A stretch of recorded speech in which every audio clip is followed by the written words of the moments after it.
Hi, this is Sarit Switzer, and welcome to the It Is Taught podcast, a podcast devoted to the teachings of Rabbi Shneur Zalman of Liadi as recorded in his most famous work, the Tanya.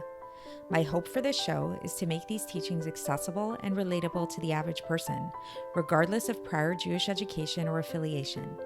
The episodes follow the prescribed daily study portions and are meant to serve as practical lessons in how to live your life as your true self and develop an authentic and powerful relationship with your Creator. I have personally experienced the effects the study of this work has had on me, and I'm excited to share what I can of this knowledge with you. So please join me on this journey of learning, self-growth, and connection with your source.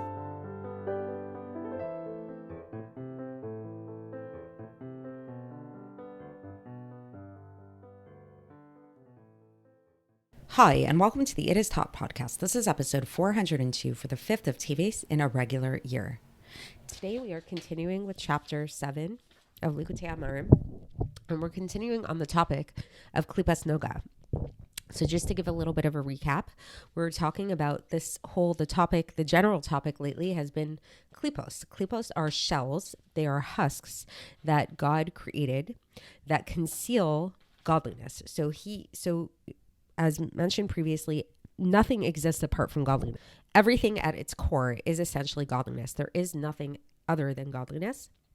However, in setting up the world, God set it up in such a way that some things conceal him so that this reality that everything is godliness is not apparent to the naked eye and may not be apparent even, after much speculation and much meditation.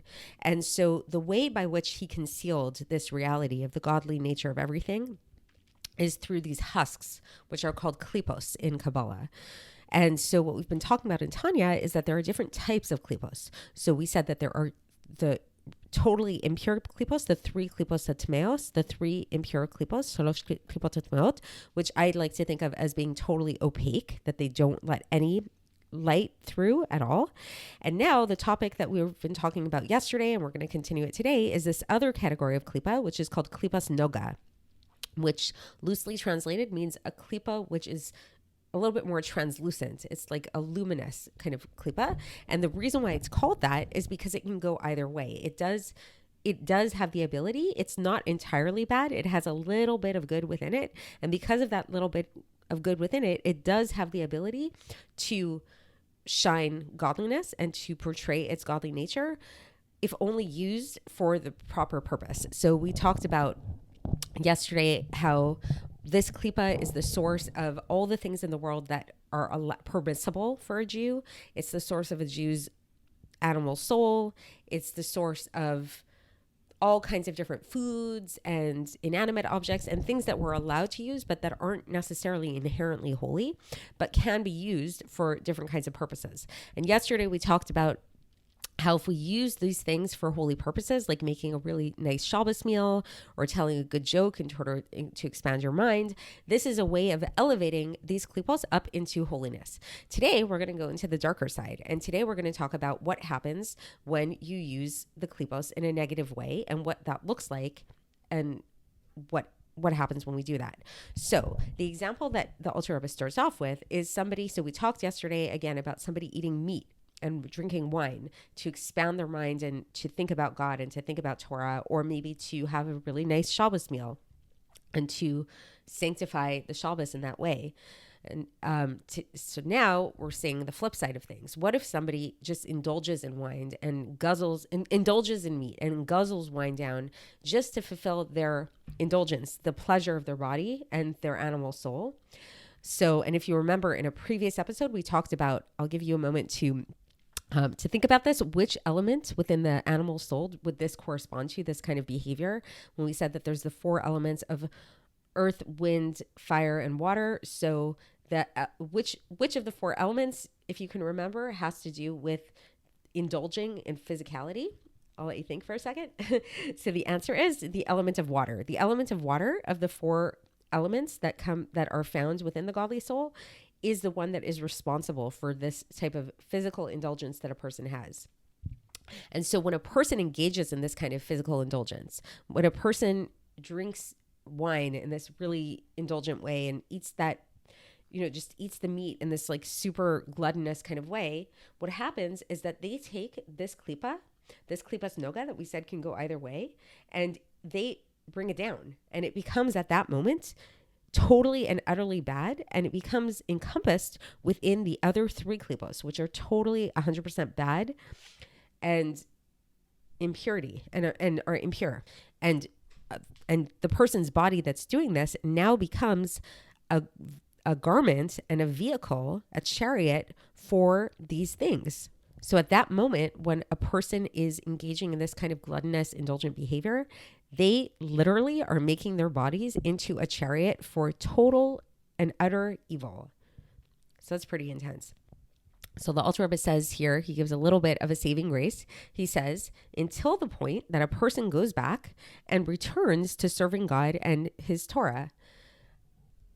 And this is on the stipulation, if it happened to be that this wine and this meat that the person was indulging in was kosher, this makes them allowed to return with him as well. So we know that there's this idea.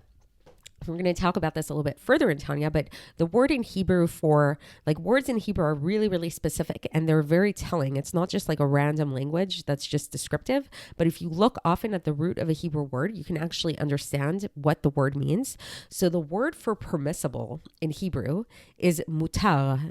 It's mem vav tes resh, mutar, or heter. Heter is something that's allowed. It's to give you permission to do something. This is in contrast with the word asur, which means forbidden. So what do these words mean? So the word in Hebrew, mutar, it comes from the same root of another word in Hebrew, which is levater, which means to yield. Like, let's say, if two people are having an argument and then one of them says, okay, you win, and I give up. Basically, that's the same root that the word mutar comes from, which points to its ability to kind of like let go and not be so stubborn or stuck. Which asur, in addition to meaning forbidden, it also means to be bound. It's something that's bound. So this is a contrast to understanding these two words and how they relate to what we're talking about here. We'll see that there's actually a very deep Kabbalistic reason for that. So what we learn is that basically things that are permitted, things that are mutar, are free. And what that means, this is the realm of the klipas noga that we've been talking about. And this means that they are malleable. They can move. So they're free to move from one place to another. So this means that, like we're talking about here, that let's say we have this individual that's eating food and really indulging gluttonously in a really, really unhealthy way, to maybe an alcoholic even, somebody who's just really indulging in alcohol in a very unhealthy way. So what the Alter Rebbe is saying here is something very interesting. So long as the meat and the wine that they were indulging in is kosher, even though at the moment that they were indulging in these things, they brought their bodies to become vehicles for this total evil and total negativity, that by virtue of the fact that they are permissible things, a person has the power to go back and to free them, to lahatirotam, to remove them from this filth and to bring them back into holiness. And all they need to do in order to do that is to go back and to serve God properly. However, the Alter Rebbe relents, even though, yes, a person, can return to serving God and is able to elevate this food back to holiness, a person shouldn't think of this as being like a free pass to go, indulge in food and then just later on be like, I can redeem that later, because he says that even after a person repents in this way, there's still going to be what's known as a reshimu. There's a trace, like a remnant trace that's left inside of the body. And this is why the body needs what's called chibut hakever. Chibut hakever is literally translated as being purgatory of the grave.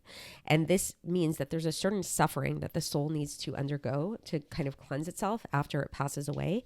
And this is what happens here. And so what it's basically saying is that at any time, if a person, so here's the process to break it down.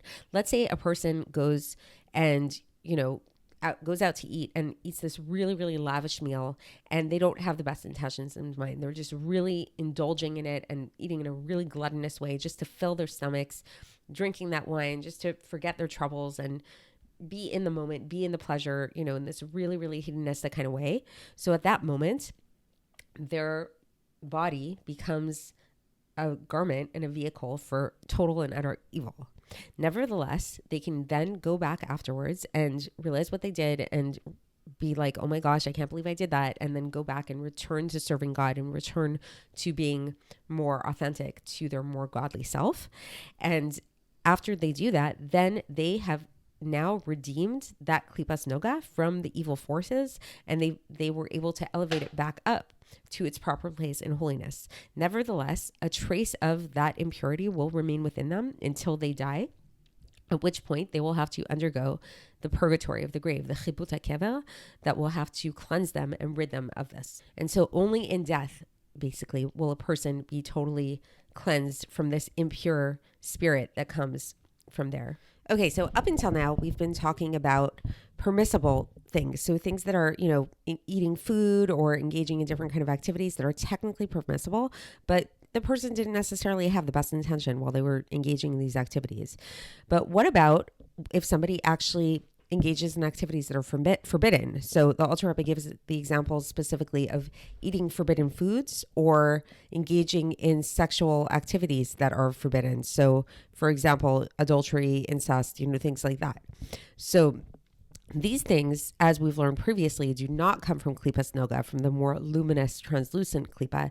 They come from the three impure klipas that are totally impure, and these fall into the category of what we know of and we call asur. So, like we said, asur means forbidden, and it also has the dual meaning of being bound. They are bound up. So why do we say that? Because they are locked up. They're like tied up in the chitzonim, in the outer forces, these forces that conceal godliness, and they are trapped there, and they're just going to be there forever. And the Alter Rebbe says that in such a case, the godly force within these activities, when a person engages in these activities and the godly forces that are inherent within there, will not be able to be released until the future, when what will happen in the future, when death and impurity will be totally eradicated from the world. So that's what's going to happen in the future time. But, that's not right now. And it's not something that we necessarily have control over. So, that's kind of a big deal. So that's, that's kind of like, the major intensity that happens, the big difference between engaging in permissible activities when you don't have the best intention versus forbidden activities, regardless of your intention. So with permissible activities, you can always redeem them basically, versus forbidden activities are locked. They are stuck. But the Alter Rebbe says, and here he gives a nice little get out of jail free card, so to speak, is he says that there is one way that even somebody who engaged in these forbidden activities, that they could redeem these things. And this is if they engage in what we know of as tshuva. So tshuva is one of those weird words in Hebrew that is often translated to mean repentance, but it's not really the best translation. It means return, and there's going to be a whole section in Tanya later on about tshuva and what that means. But so tshuva, it's to return. So with a great return, a great sense of tshuva that is so great that a person's sins actually turn into merits. So what does this mean? That somebody returns to God in such an intense way that their sins turn into merits. This is where their return to God comes from a love that is so deep and so strong in the heart, with such a yearning of the soul to cleave to God, where his soul really thirsts for God, as if somebody is in a parched land and has nothing to drink at all.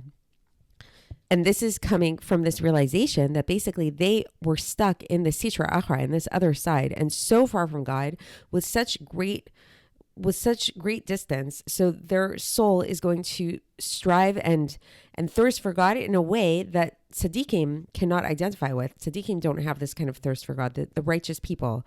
And this is why it says that there's this concept that where balei tshuva, where returnees to God stand, total tzaddikim cannot stand, meaning that like total balei tshuva have something over tzaddikim, have a spiritual thirst for God and have a spiritual intensity about them and something higher, spiritually speaking, than tzaddikim have. And so to understand this a little bit, and this analogy of thirst, I think it'd be helpful to think about this for a second. One thing that I kind of thought about is this idea of fasting, and this idea nowadays, it's the concept of intermittent fasting is very popular. It's something that I engage in myself. I try to only eat between the hours of 12 and 6 every day, give or take. Sometimes I don't always stick to it exactly, but more or less that. And so one thing that, if any of you have ever practiced intermittent fasting, something that you'll start to notice is that you really start to get in touch with what real hunger means. So, you often hear people say people wake up in the morning, first thing in the morning, they say, oh my gosh, I'm starving, or it's like the end of a long day. And it's like, I can't, I'm starving. I could eat a horse, or, whatever it is, or I'm so thirsty. I can't breathe. Or, people use these very hyperbolic kind of statements about thirst and about hunger. And what you start to realize when you've ever engaged in fasting of any kind, maybe even, when you fast on Yom Kippur or whatever, you start to realize that when you thought you were hungry in the past, that is not actual real hunger. Often what we interpret to be hunger is boredom, being tired, craving certain foods, feeling sad, whatever it is, and only somebody who has actually properly fasted and actually has deprived themselves of food or drink for a significant amount of time, then you start to get in touch with, oh, okay, this is actual hunger, and there are people who engage in fasts, not just for a few hours, but actually for a day, for 2 days, for 3 days, for prolonged fasts. And doing that kind of thing, that can actually get you in touch with real and true hunger. So I think it's really interesting that the Alter Rebbe uses this analogy of thirst here, because it's a very similar thing, spiritually speaking. So somebody who's a tzaddik, somebody who is a righteous person, they feel very strongly that they thirst for God, and, perhaps they really do, and they really need God, and they're very in tune with that, which is amazing and good. But when you have somebody who is a Baal Tshuva, so that's somebody who strayed from God, who went away from God, and who, rebelled against God and engaged in all kinds of sinful activities and everything. And then they have this moment of awakening, and they have this moment of realization of how far they've strayed and how distant they are from God and what they've done.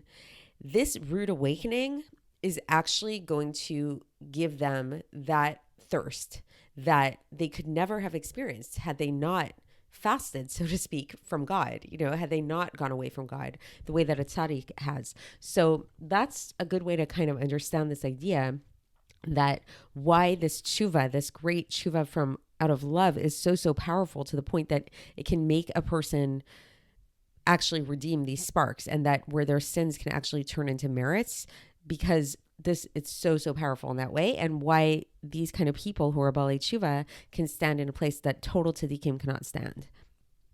And so then, the Alter Rebbe just continues, and he concludes here, and he says that, so this is really the kind of tshuva that we're talking about, this tshuva, this great tshuva that leads to this great love that could allow a person to redeem their sins and turn them into merits.